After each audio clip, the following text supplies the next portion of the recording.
Hello everyone, welcome to my YouTube channel, Biology Crack. Please like and share the video and also subscribe my YouTube channel. Student, मेरा नाम doctor Aitzaz Ali रजा है और आप देख रहे हैं बायोलॉजी क्रैक। ये चैनल बनाने का मकसद ये था कि स्टूडेंट्स जो एकेडमी अफोर्ड नहीं कर सकते या उनको बायोलॉजी में मुश्किल होती है, ठीक है, उनको ये लगता है कि बायोलॉजी जस्ट एक जो है क्रैम्प करने वाली चीज है, रटा लगाने वाली चीज है। तो इस चीज को जो है कॉन्सेप्ट्स क्लियर करने के लिए हमने एक सोचा कि एक चैनल क्रिएट किया जाए ताकि बच्चों को घर बैठे जो है फैसिलिटेट किया जाए। तो हमारे ज़हन में जो आइडिया है दैट इज बायोलॉजी क्रैक। तो इसमें जो है मैंने एक सीक्वेंस के थ्रू जो है लेक्चर्स रिकॉर्ड करने का फैसला किया है, जिसमें हम क्लास 9 जो है वो पहले स्टार्ट करेंगे। क्लास 9 जो है बायोलॉजी जो है ये हम स्टार्ट करेंगे और आज से लेके थ्रू आउट जो है वो प्रॉपर वीडियोस आपको इसके बारे में मिलना शुरू हो जाएंगी। तो आपने जो काम करना है वो ये है कि बायोलॉजी क्रैक को आपने सब्सक्राइब करना है और बेल आइकन पे जो है वो क्लिक कर देना है ताकि आपको लेटेस्ट वीडियोस जो है वो मिलती रहे। तो आज जो हम स्टार्ट करेंगे that is chapter number 1 of class 9th biology, Punjab board. जो चैप्टर नंबर 1 है वो एक बेसिक है। बेसिक इस तरह की बायोलॉजी है क्या, it is the introduction to biology. तो इसमें हम बेसिकली ये सीखेंगे कि जो बायोलॉजी है ये है क्या चीज। तो इसको समझने से पहले हमें साइंस का पता होना चाहिए। हमें जो चीज पता होनी चाहिए दैट इज साइंस। अब साइंस क्या चीज है बेटा? Science is a study. Science एक स्टडी है, एक नॉलेज है। अब ये कैसी स्टडी है, कैसा इल्म है ये बेटा? ये ऐसा इल्म है जो एक ट्राइएड से आता है। ट्राइएड मीन 3 चीजों से मिलके बना है ना, बिल्कुल जैसे हमने एक ट्राइएंगल बना लिया।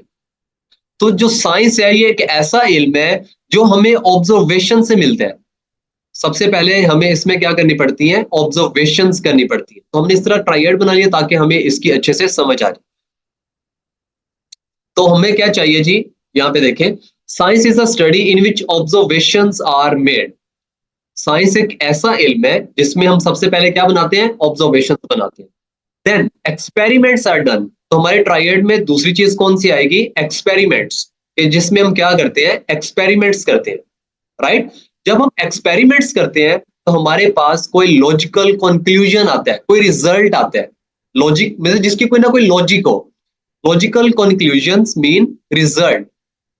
तो जब हम कोई एक्सपेरिमेंट करेंगे तो उससे कोई ना कोई हमें रिजल्ट मिलेगा। अब जो ये रिजल्ट है ये लॉजिकल है, इसकी पूरी बेस है, इसके बारे में सबूत होगा हमारे पास। तो बेटा ऐसा नॉलेज जो हमें ऑब्जर्वेशंस फिर उस पर एक्सपेरिमेंट करके जो हमारे पास इंफॉर्मेशन कलेक्ट होती है, ठीक है, उस इंफॉर्मेशन को, उस नॉलेज को हम साइंस का नाम देते हैं। तो इसका मतलब जो साइंटिफिक नॉलेज है, जो साइंस है, ये रियल नॉलेज है। ये हवाई बातें नहीं है, ये पूरी एविडेंस बेस्ड होती है। अब इस तरह समझ नहीं आएगी, हम एक एग्जांपल डिस्कस करते हैं। फॉर एग्जांपल हम कहते हैं फोटोसिंथेसिस। बेटा फोटोसिंथेसिस एक ऐसा अमल है जिसमें प्लांट्स अपनी फूड को प्रिपेयर करते हैं, प्लांट्स अपनी फूड को बनाते हैं, राइट? तो इसमें हमने फॉर एग्जांपल स्टडी करना है कि लाइट जो है वो फोटोसिंथेसिस के लिए जरूरी है। तो हमने सबसे पहले क्या करनी है? ऑब्जर्वेशंस, कि हमने जो प्लांट्स हैं उनको देखना है। प्लांट्स को हम देखते हैं कि वो दिन के टाइम या ऐसे प्लांट्स जिनको रोशनी ज्यादा अवेलेबल होती है, जो सनलाइट में मतलब बाहर ग्रो कर रहे हैं और सूरज की रोशनी वहां पे इजिली अवेलेबल है, वो प्लांट्स ज्यादा ग्रो कर रहे हैं, ज्यादा फूड की प्रोडक्शन कर रहे हैं एज कंपेयर टू वो प्लांट्स जो अंधेरे में पड़े हुए। या प्लांट्स को उठा के जो है अंधेरे में जब रखते हैं तो वो खुराक नहीं बनाते। तो ये आपने सिंपली ऑब्जर्वेशंस की। ऑब्जर्वेशंस क्या होती है एक्चुअली? ऑब्जर्वेशंस जो होती है वो 5 सेंसेस होती है जो अल्लाह ताला ने हमें दी है, जैसे कि विजन, देखने की सलाहियत, सुनने की सलाहियत, सूंघने की सलाहियत, टेस्ट करने की सलाहियत और टच करने की सलाहियत। ये 5 सेंसेस एक ह्यूमन के पास होती हैं। देखने की, सुनने की, सूंघने की, टेस्ट करने की और टच करने की। तो बेटा ऐसा नॉलेज जो इन 5 सेंसेस को यूज करके इकट्ठा किया जाए उसको हम क्या बोलते हैं? ऑब्जर्वेशंस, ठीक है? तो हम सबसे पहले चीजों के बारे में ऑब्जर्व करेंगे। यहाँ एक बायोलॉजिस्ट है, एक साइंटिस्ट है, ठीक है? अगर वो साइंटिफिक स्टडी करना चाह रहा है तो वो सबसे पहले जिसके बारे में उसने स्टडी करनी है वो क्या करेगा? उसके बारे में ऑब्जर्वेशंस करेगा ताकि थोड़ी सी इंफॉर्मेशन उसके पास आ जाए, ठीक है? जैसे उसने देखा कि भाई जो प्लांट्स हैं उनको अगर हम बाहर सूरज में रखते हैं सूरज की रोशनी में रखते हैं तो वो अपनी खुराक बेहतर बनाता है। जबकि जब हमें उठा के कमरे अंधेरे में रख दें या कमरे के अंदर रख दें जहाँ पे रोशनी नहीं आती, तो वो मुरझा जाता है, वो अपनी फूड नहीं बना पाता। तो उसने ये ऑब्जर्वेशन की, फिर वो उस पे कुछ एक्सपेरिमेंट्स करेगा। अब एक्सपेरिमेंट्स कैसे करेगा? उसमें वो प्लांट्स लेगा, फॉर एग्जाम्पल उसने 100 प्लांट्स ले लिए। अब एक्सपेरिमेंट, अगला स्टेप हमारा आ गया एक्सपेरिमेंट का, कि हमने जो ऑब्जर्वेशन में देखा क्या वो हकीकत है या वो हमें सिर्फ लग रहा था। तो एक्सपेरिमेंट से हमें एक्चुअल रिजल्ट मिलता है ना, तो हमने फिर उस पर करने एक्सपेरिमेंट। एक्सपेरिमेंट कैसे करेंगे? फॉर एग्जाम्पल मैंने ले लिए 100 प्लांट्स। अब उन 100 प्लांट्स में से मैंने दो ग्रुप बना लिए, 50 और 50 का।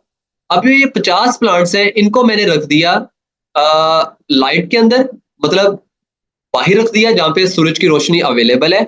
और 50 मैंने ऐसे प्लांट्स लिए जिनको मैंने अंधेरे के अंदर रख दिया, डार्क रूम के अंदर रख दिया, ऐसा रूम जहां पे रोशनी नहीं जाती। उसके बाद मैंने कुछ दिन का वक्फा दिया। फॉर एग्जाम्पल मैंने 20 दिन के बाद इनको देखा। 20 दिन के बाद जब मैं देखता हूं तो क्या होता है कि वो प्लांट जिनको मैंने लाइट में रखा था वो सरसब्ज हैं, अपनी फूड बना रहे हैं और बिल्कुल तंदुरुस्त हैं। जबकि वो प्लांट्स जिनको मैंने डार्क रूम के अंदर रखा हुआ था, जिनको रोशनी नहीं मिल रही थी, वो मुरझा गए हैं, वो डेड हो गए हैं। अब ये देखें मेरे एक्सपेरिमेंट जो है, जो मैंने किया उससे रिजल्ट क्या निकलता है कि ये बात हकीकत है कि फोटोसिंथेसिस या प्लांट्स को खुराक बनाने के लिए लाइट की जरूरत है। तो अब मैंने एक्सपेरिमेंट से जो बात निकाली है, जो ड्रॉ की है, वो लॉजिकल रिजल्ट निकला है, लॉजिकल कंक्लूजन निकली है। अब इस रिजल्ट को कोई गलत नहीं कर सकता। ये एक मैंने एविडेंस के साथ बात की है, सबूत के साथ बात किया। अगर वो कल मुझे कोई आगे पूछता है कि आपने ये बात भाई लिखी थी कि प्लांट्स को लाइट चाहिए, इसको प्रूव करके दें, तो भाई मैं उनको प्रूव करके दे सकता हूं। यार देखें, एक सिंपल बात है, जैसे कोई कहते हैं कि दीवार पे बैठा कौवा बोले तो घर में मेहमान आता है, तो इस बात की कोई हकीकत नहीं है। ऐसे है ना, ये ऐसी इंफॉर्मेशन है जिसकी कोई बेस नहीं है। लेकिन साइंस जो है ये एक ऐसा इल्म है, ऐसा नॉलेज है जिसमें आप एविडेंस दे सकते हैं। ये एविडेंस बेस्ड नॉलेज है और इसका एक पूरा तरीकेकार है कि ये नॉलेज आता कैसे है। तो इसमें मैंने आपको बताया कि आपने ट्राइएड याद रखना है। सिंपल आपने ये चीज याद रखनी है कि जो साइंस है वो स्टार्ट कैसे होती है, वो नॉलेज आता कैसे है। तो सबसे पहले आपने क्या करनी है, ऑब्जर्वेशंस करनी है, फिर एक्सपेरिमेंट्स करने हैं। जब एक्सपेरिमेंट्स करेंगे तो हमारे पास रिजल्ट्स आएंगे। और हम साइंस पढ़ते क्यों है, क्यों नॉलेज इकट्ठा करते हैं बेटा? ताकि हमें कुदरत के कानून समझ आ सके कि अल्लाह ताला ने इस दुनिया में बनाया क्या है, वो किस तरह काम करते हैं, प्लांट्स किस तरह अपनी फूड को बनाते हैं, इंसान किस तरह काम करता है, बड़ा किस तरह होता है इंसान, इंसान की बॉडी में किस तरह है, उसके स्ट्रक्चर्स किस तरह के हैं, वो फंक्शन किस तरह कर है। हम कुदरत को समझने के लिए एक्चुअली साइंस पढ़ते हैं। ठीक है, तो अब इस डेफिनेशन को देखेंगे तो हमें बहुत सारी बातें जो है वो क्लियर होंगी। देखिए, science is a study in which observations are made. Number one thing, observations बनाएंगे और उसके बाद क्या करेंगे, एक्सपेरिमेंट्स आर डन, एक्सपेरिमेंट्स करेंगे। And number three, logical conclusions are drawn, और हम क्या करेंगे, उनमें से लॉजिकल कंक्लूजन्स निकालेंगे in order to understand the principle of nature, ताकि हमें कुदरत के कानून समझ आ सके। तो ये एक्चुअली हमारे पास साइंस है। तो इसमें तीन बातें, सिर्फ ऑब्जर्वेशंस बनानी है, एक्सपेरिमेंट्स करने हैं और उससे जो है लॉजिकल कंक्लूजन्स हमने निकालना है ताकि हम कुदरत को समझ सके। तो ये साइंस की डेफिनेशन है जो कि पेपर के अंदर आ सकती है। ओके, अब आपको साइंस समझ आ गई क्या है कि ये एविडेंस बेस्ड, एविडेंस का मतलब होता है सबूत, ये सबूत पे मबनी एक नॉलेज है। अब बेटा शुरू में क्या था कि जैसे साइंस के बारे में लोगों को पता चला तो साइंस का नॉलेज बहुत कम था, क्योंकि अभी स्टार्ट हुआ था ना। तो आहिस्ता आहिस्ता करते करते इसका नॉलेज बढ़ना शुरू हो गया। तो जो साइंस की पहले एक बुक थी, अब डिफरेंट बुक्स में डिवाइड कर दिया गया। तो मतलब साइंस को डिफरेंट ब्रांचेस के अंदर डिवाइड कर दिया गया। ठीक है, अब उनमें से एक ब्रांच क्या है, बायोलॉजी है। ठीक है, और कौन सी ब्रांचेस है, physics, physics is also a branch of science. इसी तरह केमिस्ट्री, इसी तरह मैथ्स। तो ये सारे हमारे पास क्या है, साइंस की ब्रांचेस है। पहले एक ही बुक होती थी दैट इज साइंस, उसके अंदर फिजिक्स भी, केमिस्ट्री भी, बायोलॉजी, मैथ, सारी चीजें पढ़ी जाती थी। लेकिन क्योंकि साइंस का नॉलेज वास्ट होना शुरू हो गया तो उसे एक बुक के अंदर जो है वो लिमिटेड करना मुश्किल हो रहा था, तो इसको डिफरेंट ब्रांचेस के अंदर डिवाइड कर दिया गया। उनमें से एक ब्रांच हमारे पास क्या है, बायोलॉजी है। ठीक है, जो कि हमारा सब्जेक्ट है जिसको हमने कंटिन्यू करना है नेक्स्ट, राइट। अब जो बायोलॉजी है ये एक बात मैं स्टार्ट करने से पहले आपको बता दूं कि जो बेटा बायोलॉजी है ये एक्चुअली मेजरली टू लैंग्वेज के अंदर है, one is the Greek and other one is Latin. ये दो लैंग्वेज के अंदर बायोलॉजी मौजूद है, मतलब इसकी जो टर्म्स है, इसके जो लफ्ज हैं बायो के अंदर जो यूज होंगे वो या तो ग्रीक वर्ड होंगे या लैटिन होंगे मेजरली। तो मतलब हमने बायो के अंदर टर्मिनोलॉजी सीखनी है, टर्म सीखनी है कि इनका मतलब क्या है। जैसे फॉर एग्जांपल बायो एक वर्ड है, bio is a Greek word, ठीक है, इसमें दो वर्ड है एक्चुअली, एक बायो है एंड अदर वन इज लॉगी। तो ये दोनों जो वर्ड्स हैं ये ग्रीक है। अब इनका मतलब क्या है बेटा, जो बायो वर्ड है ये ग्रीक में बायो का मतलब होता है लाइफ, लाइफ मीन जिंदगी, लिविंग ऑर्गेनिज्म। तो bio mean living organism and logies, logies mean study. तो इट्स मीन लाइफ की स्टडी को क्या बोलेंगे, बायोलॉजी बोलेंगे। अब लाइफ क्या है बेटा, जिनके अंदर लाइफ होती है वो लिविंग ऑर्गेनिज्म होते हैं ना, जिंदगी जिनके अंदर होती है, जो जिंदा होते हैं, मतलब ग्रो कर रहे हैं, रिप्रोडक्शन कर रहे हैं, एक्सक्रीशन कर रहे हैं, खा पी रहे हैं, ठीक है, ये सारी चीजें कर रहे हैं, उनके अंदर लाइफ है, वो लिविंग ऑर्गेनिज्म है। तो लिविंग ऑर्गेनिज्म की जो स्टडी है उसको हम क्या बोल देंगे, बायोलॉजी। और जैसे मैंने अभी आपको बताया कि बायोलॉजी है ये साइंस की ब्रांच है, तो एक्चुअली जो लाइफ की स्टडी होनी चाहिए वो साइंटिफिक होनी चाहिए ना, because biology is a branch of science. तो इसकी प्रॉपर डेफिनेशन जो हम करेंगे that is biology is the scientific study of life. सिर्फ स्टडी ऑफ लाइफ लिखना काफी नहीं है, biology is the scientific study of life. ये साइंस साइंटिफिक वे से जो है जिंदगी की जो है वो स्टडी की गई है, लिविंग ऑर्गेनिज्म की स्टडी की गई है प्रॉपर वे में। और जो भी हम इसमें स्टडी करेंगे वो एविडेंस बेस्ड होगी, सबूत के साथ होगी। ठीक हो गया बात। अब इसको हम क्या कर लेते हैं, रीड कर लेते हैं। The word biology has been derived from two Greek word, bios meaning life and logos mean thought और रीजनिंग, सोचना, सोचो विचार करना। जरा सी बात है, सोचो विचार करना, इट्स एक्चुअली स्टडी। ठीक है, जब आप किसी के बारे में सोचो विचार करते हैं आप एक्चुअली उसके बारे में स्टडी कर रहे हैं ना। तो लोगोस मीन स्टडी भी आप कर सकते हैं, लोगोस मीन आप रीजनिंग और थॉट भी कर सकते हैं। तो its mean biology is the scientific study of life. तो हमें बायोलॉजी की जो है वो समझ आ गई है कि बायोलॉजी होती क्या है। और चैप्टर का नेम भी क्या था, इंट्रोडक्शन टू बायोलॉजी। इसमें हम यही समझेंगे कि बायो होती क्या है, right.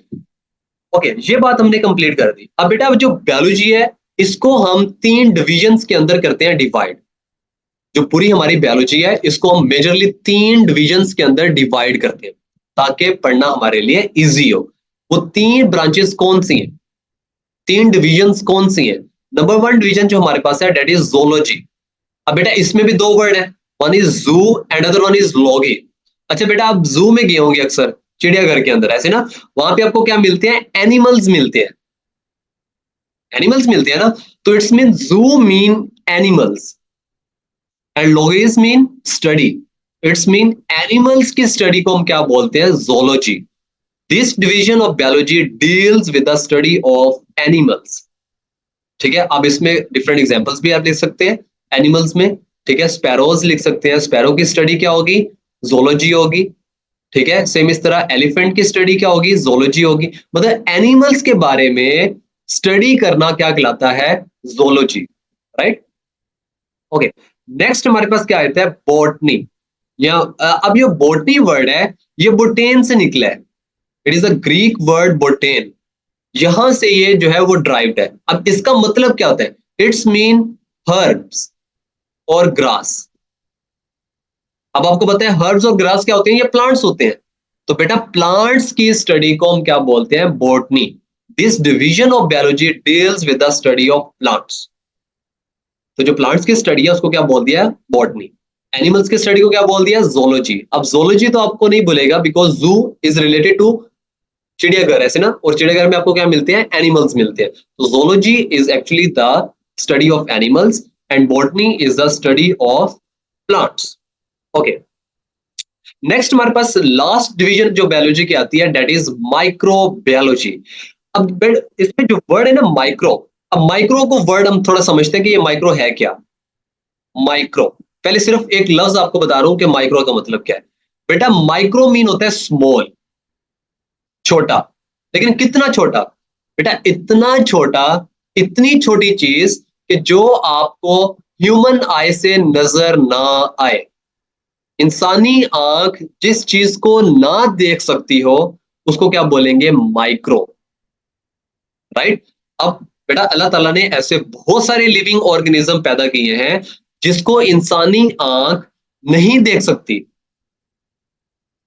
Without lens, without microscope. ठीक है, किसी इंस्ट्रूमेंट के बगैर कुछ ऐसे ऑर्गेनिज्म इस दुनिया में मौजूद हैं जिसको ह्यूमन आई नहीं देख सकती। बेटा उन ऑर्गेनिज्म को क्या बोलेंगे? Micro organism. अब जब हमने कहा है कि biology is the scientific study of life, life mean living organism, तो इट्स मीन हमने बायोलॉजी के अंदर सारे लिविंग ऑर्गेनिज्म को स्टडी करना है, चाहे वो एनिमल्स हैं, चाहे वो प्लांट्स हैं, चाहे वो इतने छोटे ऑर्गेनिज्म हैं जो हमें नजर नहीं आ रहे। तो माइक्रो ऑर्गेनिज्म की भी तो स्टडी करनी है ना। तो बेटा बायोलॉजी की वो डिवीजन जो माइक्रो ऑर्गेनिज्म को स्टडी करती है उसको बोलते हैं माइक्रोबायोलॉजी। अब उसमें भी देखें, माइक्रो मीन स्मॉल, इतने स्मॉल कि हमें अपनी आंख से नजर ना आए।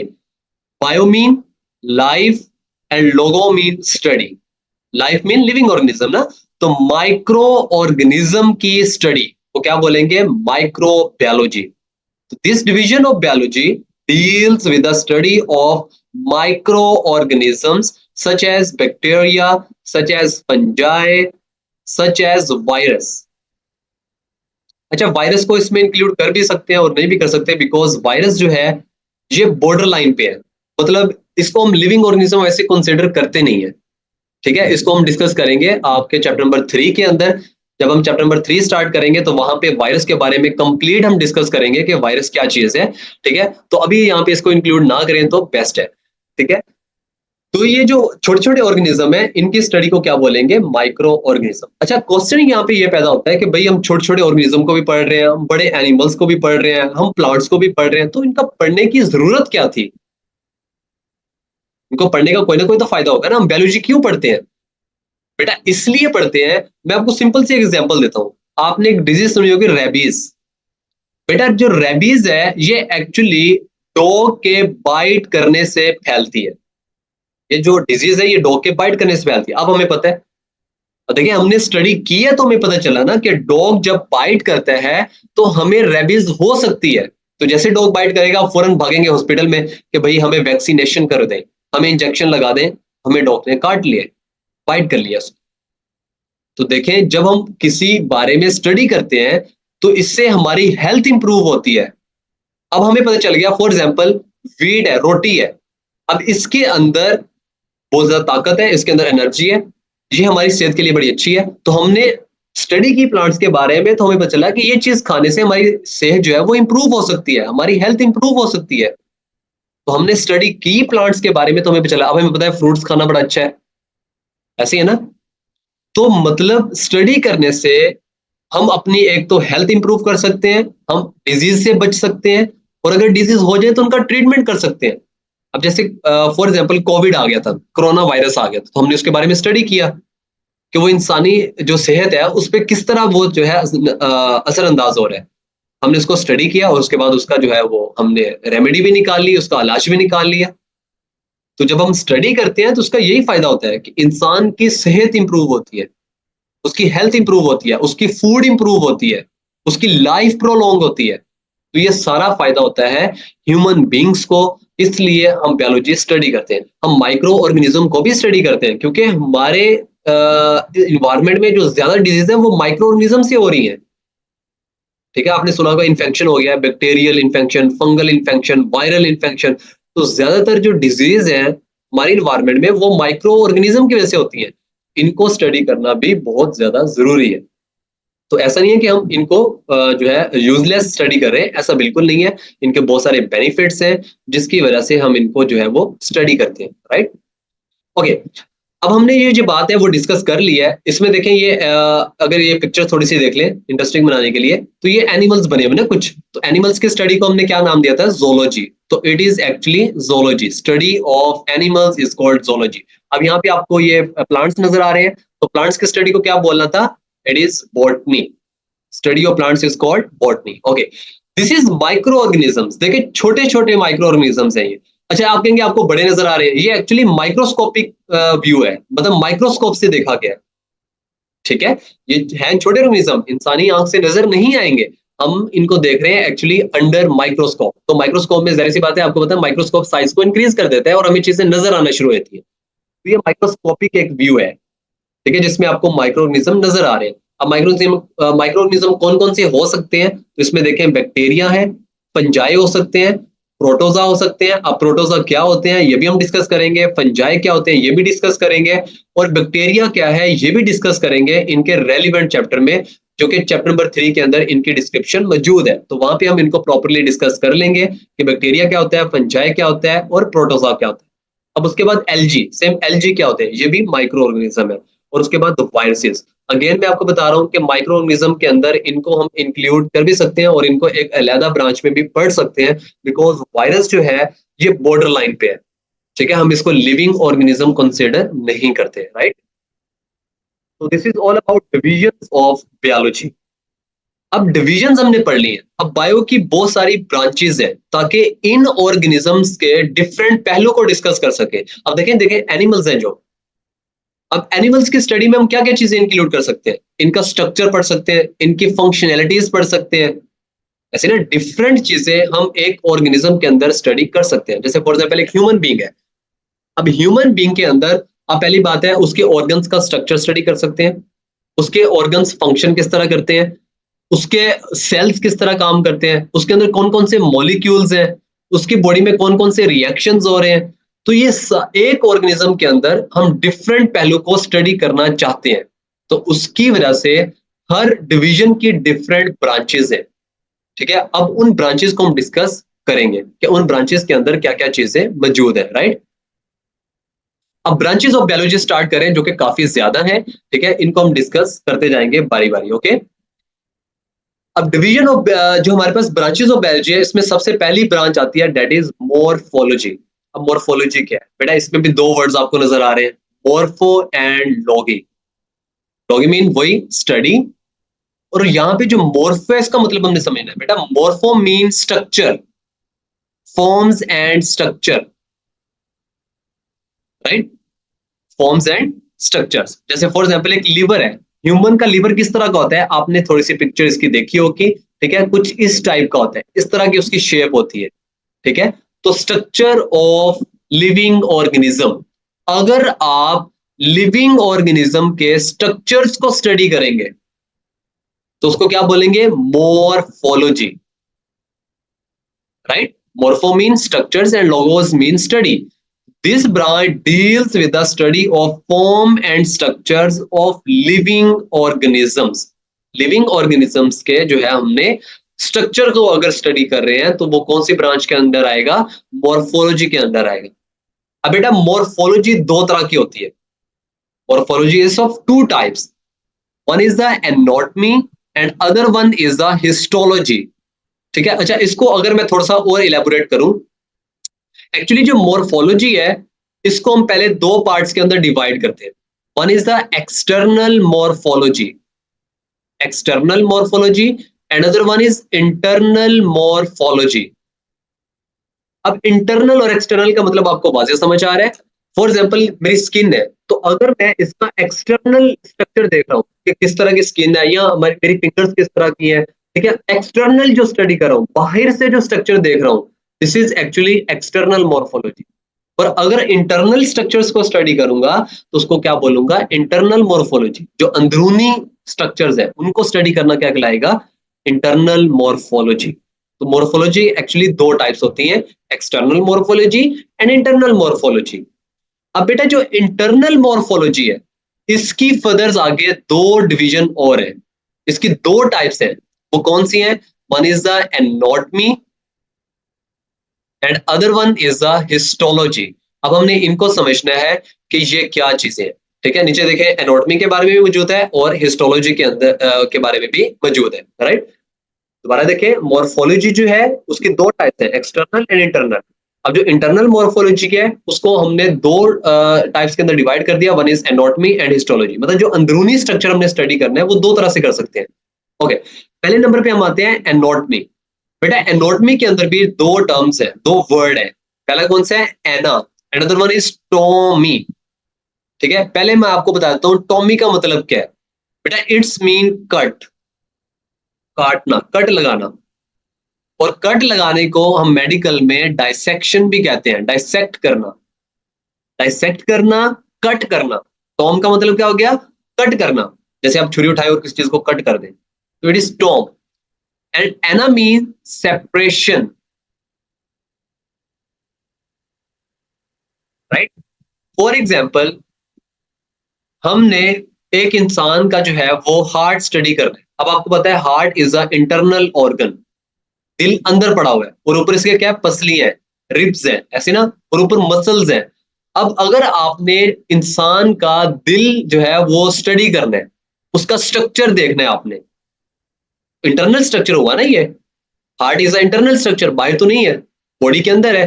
तो आप क्या करेंगे? सबसे पहले बॉडी पे कट लगाएंगे, स्किन काटेंगे, मसल्स काटेंगे, नीचे रिब्स काटेंगे।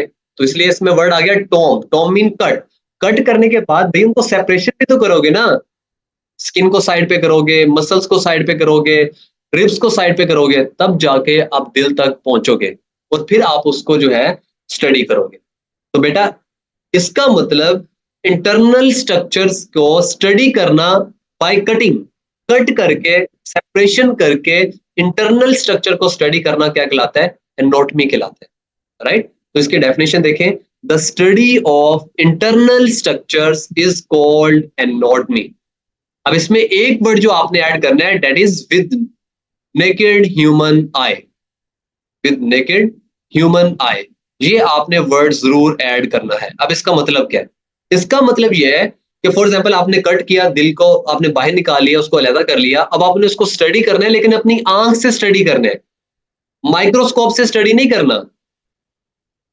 ठीक है, एनाटॉमी जो है वो ह्यूमन आई से स्टडी है। आपने दिल को बाहर निकाल लिया, अब ठीक है, दिल को भी काटें, उसके अंदर देखें दिल के अंदर क्या क्या चीजें हैं जो आपको अपनी आंख से नजर आ रही है। आपने माइक्रोस्कोप यूज नहीं करनी है, एनाटॉमी में माइक्रोस्कोप यूज नहीं होती। तो जो एनाटॉमी है इसके बारे में मैंने आपको कंप्लीट डिस्क्रिप्शन दे दिया है। Ana mean separation and tom mean cut. कि बॉडी के अंदरूनी हिस्सों को स्टडी करना by cutting it. The study of internal structures with naked human eye is called anatomy.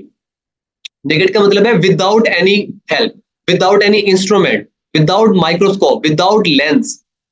ठीक है, ह्यूमन आई से आपने जो है चीजों को स्टडी करना है। अब अगली चीज क्या है? हिस्टोलॉजी। बेटा इसमें जो वर्ड है हिस्टो, हिस्टो मीन होता है टिश्यूज। अब बेटा आपको पता है टिश्यू क्या चीज है? It is a combination of cells. और सेल्स आपको पता है बहुत छोटे होते हैं। सेल्स हमें अपनी आंख से नजर नहीं आते, हमें किसकी हेल्प लेनी पड़ेगी? हमें हेल्प लेनी पड़ेगी माइक्रोस्कोप की।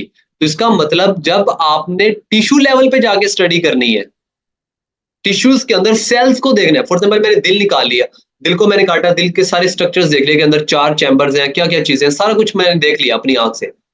अब दिल के सेल्स किस तरह के हैं, दिल के टिश्यूज किस तरह के हैं, बेटा अगर वो चीज मैंने स्टडी करनी है तो मुझे अपनी आंख से तो नजर नहीं आएंगे।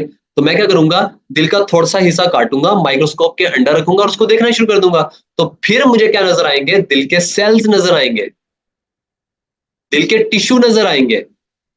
तो जो टिश्यू की स्टडी है उसको क्या बोलते हैं? हिस्टोलॉजी बोलते हैं। और आप ये बात याद रखें कि भाई जब टिश्यू को देखना है तो माइक्रोस्कोप के बगैर तो पॉसिबल ही नहीं है, बिकॉज टिश्यू जो है वो सेल से मिलकर बनते हैं और सेल बहुत छोटे होते हैं, हमें अपनी आंख से नजर नहीं आएंगे। जब आंख से नजर नहीं आएंगे सेल्स, तो भाई हमें किसका हेल्प लेना पड़ेगा? माइक्रोस्कोप का, राइट? तो हिस्टोलॉजी की डेफिनेशन देखें, बड़ी वाज़ेह लिखी हुई है, the microscopic study of tissue is called histology. है दोनों इंटरनल स्ट्रक्चर की स्टडी, लेकिन एनाटॉमी के अंदर हमने ह्यूमन आई के साथ स्टडी करनी है, हिस्टोलॉजी के अंदर हमने माइक्रोस्कोप यूज करनी है। तो this is all about morphology. Morphology की दो टाइप्स है, एक्सटर्नल, इंटरनल। इंटरनल के आगे फर्दर दो टाइप्स है, एनाटॉमी एंड हिस्टोलॉजी। एनाटॉमी के अंदर हम इंटरनल स्ट्रक्चर स्टडी करते हैं विद नेकेड ह्यूमन आई, और हिस्टोलॉजी के अंदर हम क्या यूज करते हैं? माइक्रोस्कोप यूज करते हैं। उसके बाद जो है हमारे पास इस लेक्चर का लास्ट जो है वो ब्रांच पढ़ा रहा हूँ, उसके बाद नेक्स्ट लेक्चर में पढ़ाऊंगा आपको मोलिकुलर बायोलॉजी। अब बेटा मॉलिक्यूल्स क्या होते हैं? आपको पता है जब एटम्स आपस में मिलते हैं, ठीक है, मॉलिक्यूल क्या होते हैं कंप्लीट मैं आपको जो है वो कमिंग लेक्चर्स में बताऊंगा। जब बहुत सारे एटम्स आपस में मिल जाते हैं तो मॉलिक्यूल बनता है। लाइक देखें, जब 2 हाइड्रोजन और 1 ऑक्सीजन का एटम जब ये आपस में मिलते हैं तो क्या बनता है? वाटर बनता है, H2O, वाटर बनता है ना। अब देखिए वाटर के अंदर 3 एटम है, 2 हाइड्रोजन के और 1 ऑक्सीजन के, तो 3 एटम आपस में मिलके वाटर बना रहे हैं ना, तो water is a molecule. Actually molecule जो होता है वो एक स्टेबल सब्सटेंस है। स्टेबल का मतलब क्या है? वो इन्वायरमेंट के अंदर एग्जिस्ट करता है। देखिए पानी हमारे इन्वायरमेंट में मौजूद है, राइट। तो मॉलिक्यूल जो होता है, ये आप केमिस्ट्री में भी पढ़ेंगे कि ये एक स्टेबल चीज है जो कि एटम के कॉम्बिनेशन से बनती है। अब हमारी बॉडी को जिंदा रहने के लिए बहुत सारे मॉलिक्यूल्स की जरूरत होती है। अब बेटा वो मॉलिक्यूल्स कौन से हैं? जैसे कि पानी, मुझे बताएं पानी के बगैर जिंदा रह सकते हैं हम? नहीं रह सकते ना। सेम इसी तरह प्रोटीन्स हमें चाहिए, proteins is also a molecule, ठीक है। सेम इस तरह कार्बोहाइड्रेट्स, लिपिड्स, न्यूक्लिक एसिड्स जैसे कि डीएनए, आरएनए, ये सारे मॉलिक्यूल्स हैं जो कि हमारी बॉडी के लिए जरूरी हैं। और बेटा इनकी स्टडी को हम क्या बोलते हैं? Molecular biology. समझा रही बात की? अब देखिए बेटा वाटर हमारी बॉडी के अंदर भी मौजूद है, वाटर हमारी इन्वायरमेंट में मौजूद है, लेकिन हमने बायो के अंदर किन मॉलिक्यूल्स को पढ़ना है? देखिए बाहर तो बहुत सारे मॉलिक्यूल्स है ना, हमारे इन्वायरमेंट में बहुत सारे मॉलिक्यूल्स पाए जाते हैं, लेकिन हमने बायो के अंदर उन मॉलिक्यूल्स को पढ़ना है जो एक ह्यूमन बीइंग के लिए, लिविंग ऑर्गेनिज्म के लिए जरूरी है। सिर्फ हमने उन मॉलिक्यूल्स को बायोलॉजी के अंदर डिस्कस करना है, और जो बाकी मॉलिक्यूल्स हैं उनको हमने केमिस्ट्री के अंदर स्टडी करना है। बिकॉज हम मॉलिक्यूल्स की स्टडी कहां पे करते हैं? केमिस्ट्री के अंदर करते हैं। लेकिन बायो के अंदर हमने सिर्फ वो मॉलिक्यूल्स को डिस्कस करना है जो लिविंग ऑर्गेनिज्म के लिए जरूरी है। और वो कौन कौन से हैं? जैसा कि water, proteins, carbohydrates, lipids and nucleic acids. Nucleic acids में 2 आते हैं, DNA and RNA. DNA and RNA are nucleic acids, और ये भी हम चैप्टर नंबर 4 के अंदर डिस्कस करेंगे। इट एंड एवरीथिंग हम आगे कमिंग लेक्चर्स में जो है वो डिस्कस करते जाएंगे। हम इसको पढ़ लेते हैं, मॉलिक्यूलर बायोलॉजी, या इसका दूसरा नाम क्या है? बायोकेमिस्ट्री। कि हमने केमिस्ट्री की चीजें बायो के अंदर पढ़नी है। देखिए मॉलिक्यूल्स जो है वो केमिस्ट्री की चीज है ना, ठीक है। और हमने वो मॉलिक्यूल्स जो लिविंग ऑर्गेनिज्म के पाए जाते हैं उनको भी हमने यहाँ पे पढ़ना है। तो इसका नाम या तो मॉलिक्यूलर बायोलॉजी कह दें या फिर biochemistry. Deals with the study of molecules of life. उन मॉलिक्यूल्स को डिस्कस करेगा जो लाइफ के लिए जरूरी है। और वो कौन कौन से हैं? Water, proteins, carbohydrates, lipids and nucleic acids. Okay, beta, thank you so much for listening me, and please don't forget to subscribe and share my channel with your friends. Thank you so much, and Allah Hafiz.